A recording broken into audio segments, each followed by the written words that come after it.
مش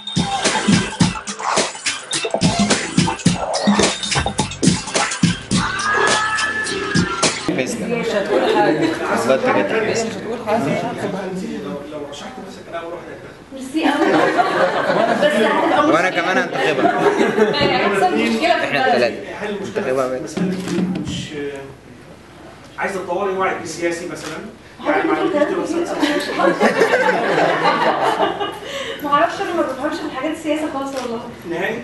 يعني ماليش يعني. طب من باب ايه؟ يعني من باب انه انت رافضه المجال ده خالص ولا ايه رايك؟ ما اعرفش يعني انا يعني طيب المراه اللي نزلت 500 امراه نزلوا يعني زيك، ايه رايك فيها؟ مركزه في الحاجه ده.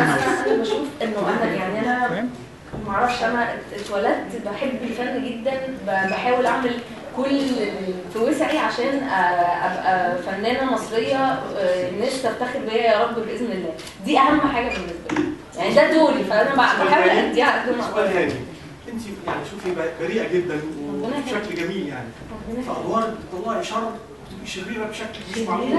شفت في الفرح كنت قاتله رائعه. فكره مهمه يعني. ازاي طاقه الشر اللي جواكي دي بتطلعيها ازاي وبتكفحيها ازاي؟ بتقدري تعمليها تتعاملي معاها ازاي؟ هو بس وعلى فكره كلنا نمتلك نفس الطاقه. ايوه خير وشر. طبعا. فانت ازاي تروضيها وازاي تتعاملي معاها؟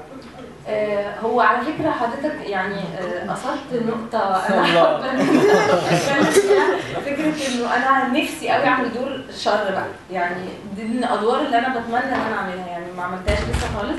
في الفرح يمكن هي البنت قتلت الولد في الآخر، بس عشان كان في سبب يعني بالظبط دفعت عن نفسها.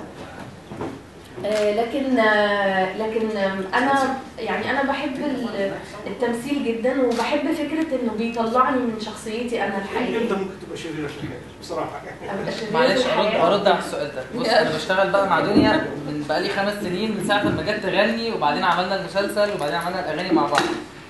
الاول في الموضوع بتاع السياسه، هي مش عايشه معانا في العالم، عشان بس والله العظيم مش بهزر، هي عايشه في عالم تاني كله بقى خيالات وكاركترز بتمثلها وبتعيش فيها مع نفسها. فموضوع السياسه وبقيه الحاجات هي مش هنا، يعني لما الدنيا بتمطر جامد بتبقى مركزه في ان ربنا بيخلي الدنيا تمطر فتقعد تدعي، فهي في منطقه تانيه خالص بعيده. وجزء بتاع الشر ده انا نفسي يطلع، يعني احنا بنحتاج الشر واحنا بنشتغل. احد الزملاء قال لما جوزك اتجوز عليك مثلا لا بس انا يمكن من سؤال الاستاذ حسن احب اقول ان كل الفنانين بحكم ان هم فنانين قوي بيلتقوا بشخصيات سياسيه، فبالتالي انت ممكن مثلا مره تتقابلي مع رئيس السيسي، ده وارد ان لو مع مثلا مجموعه، تفتكري ساعتها هتقولي له ايه الحاجه اللي ممكن تساليه عليها، ايه الحاجه اللي تطلبيها تتعمل للفن او لمصر او اي حاجه؟ ده سؤال رهيب.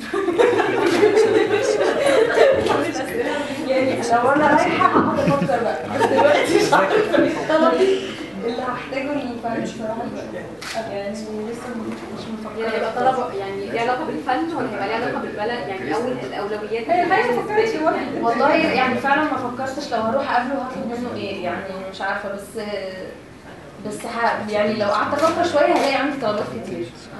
وعلى فكره غالبا هتبقى ليها علاقه بالاطفال. معرفش ليه يعني مهمشين خالص.